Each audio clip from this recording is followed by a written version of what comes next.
জুনের ৬ তারিখ সকাল ৫টায় ২০২৬ বিশ্বকাপের বাছাই পর্বের ম্যাচে মুখোমুখি হবে ব্রাজিল এবং ইকুয়েডর।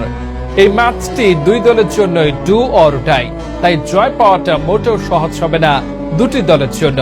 তবে এই ম্যাচে ইকুয়েডরের বিপক্ষে চড় তুলতে যাচ্ছে ব্রাজিলের ৫ ভয়ঙ্কর ফুটবলার, যাদের সামনে টিকতেই পারবে না ইকুয়েডর। তাহলে চলুন দেখে নেওয়া যাক ব্রাজিলের কোন ৫ ফুটবলার ইকুয়েডরের বিপক্ষে তাণ্ডব চালাবে। ভিডিওর বিস্তারিত থাকছে প্রতিবেদনের বাকি অংশে। Vinicius junior. ব্রাজিল ও রিয়াল মাদ্রিদের প্রাণভোমরা ফুটবল বিশ্বের অন্যতম সেরা উইঙ্গার ভিনিসিয়াস জুনিয়র। তার পায়ে বল থাকা মানেই বিপদের সংকেত।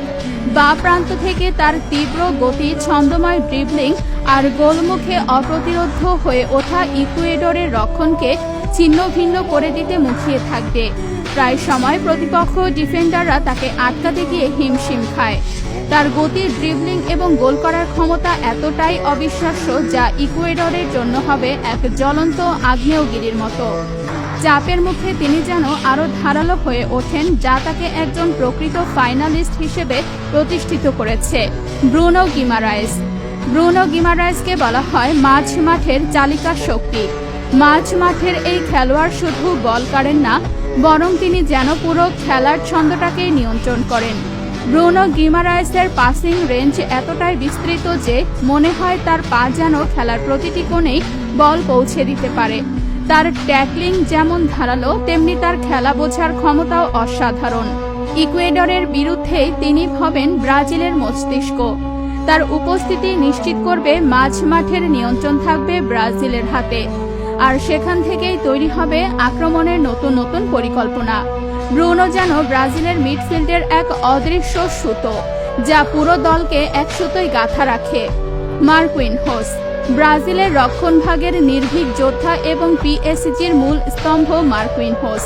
তার অভিজ্ঞতা, নেতৃত্ব আর পজিশন বোঝার ক্ষমতা অতুলনীয়। ইকুয়েডরের শারীরিক শক্তির বিরুদ্ধে তিনি হয়ে উঠবেন ব্রাজিলের রক্ষণের এক দুর্ভেদ্য দেয়াল। লম্বা বলে তার এরিয়াল দক্ষতা, প্রতিপক্ষের আক্রমণ নষ্ট করা আর সঠিক সময়ে ট্যাকল করা সবকিছুই ইকুয়েডরের আক্রমণকে বারবার আটকে দেবে। তার নেতৃত্বই ব্রাজিলের রক্ষণভাগ থাকবে সুরক্ষিত। তিনি যেন ব্রাজিলের গোলপোস্টের সামনে এক অটল প্রাচীর, যা ভেদ করা ইকুয়েডরের জন্য প্রায় অসম্ভব। এলিসন বেকার। বয়স ৩২ ছুঁই ছুঁই হলেও ফুটবল মাঠে এখনো গর্জন তুলতে দেখা যায় এই ব্রাজিলিয়ান গোলকিপারকে।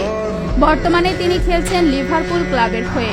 সেখানে ধারাবাহিক পারফর্ম করে যাচ্ছে এলিসন গোলবারে থাকা মানে ইকুয়েডরের জন্য গোল করা কঠিন চ্যালেঞ্জের, কেননা বিশ্বমানের বিশ্বসেরা গোলকিপারের একজন এই এলিসন। এই গোলকিপারের সামনে ইকুয়েডরকে যে কঠিনভাবে ভুগতে হবে এতে কোনো সন্দেহ নেই।